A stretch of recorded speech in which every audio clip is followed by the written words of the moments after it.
কেউ যদি আপনার সমালোচনা করে আপনি চুপ থাকেন, চুপ থাকুন, ধৈর্য ধরুন। যখন আপনি করলেন আল্লাহর করার কিছু থাকে না, যখন আপনি কিছু করবেন না আপনাকে বিজয় করে ওদের সমালোচনার উত্তর যিনি দিয়ে দিবেন তিনি কে? আল্লাহ। আল্লাহ নিজে সেটা নিয়ে নেবে। চুপ থাকেন। পৃথিবীতে শত্রু থাকা দরকার। যার শত্রু নাই তার গাড়ির ব্রেক নাই। কথাটা আবার বলছি, যার শত্রু নাই তার গাড়ির ব্রেক নাই। শত্রু থাকলে আপনি ঘুমাতে পারবেন না, আপনাকে উঠে বসতে হবে। কথা বলেন ঠিক কিনা? আর যখন শত্রু আপনার থাকবে না, আপনি ঘুমান আর যা করেন আপনার ভিতরে দিক থাকবে না। কথা বলেন ঠিক কিনা?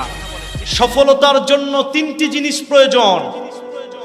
একটা হচ্ছে আল্লাহর প্রতি তাওয়াক্কুল, 2 নম্বরে নিজেকে বিনয়ী করা, 3 নাম্বার সকল পরিস্থিতিতে ধৈর্যশীলতার অবলম্বন করা। এই 3টি জিনিস যদি আপনার থাকে, 4 নাম্বার যদি আপনি প্রচেষ্টা করেন, আপনাকে জিরো থেকে যিনি হিরো বানাবেন তিনি কে?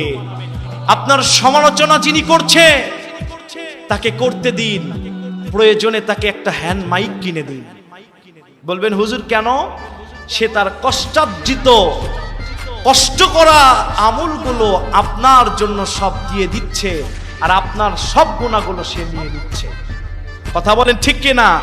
তাকে করতে দিন, হয়তোবা সে জিরোই থেকে যাবে, আর আপনি তাওয়াক্কুল করার কারণে আপনি জিরো একদিন হিরো হয়ে যাবেন। কথা বলেন ঠিক কিনা?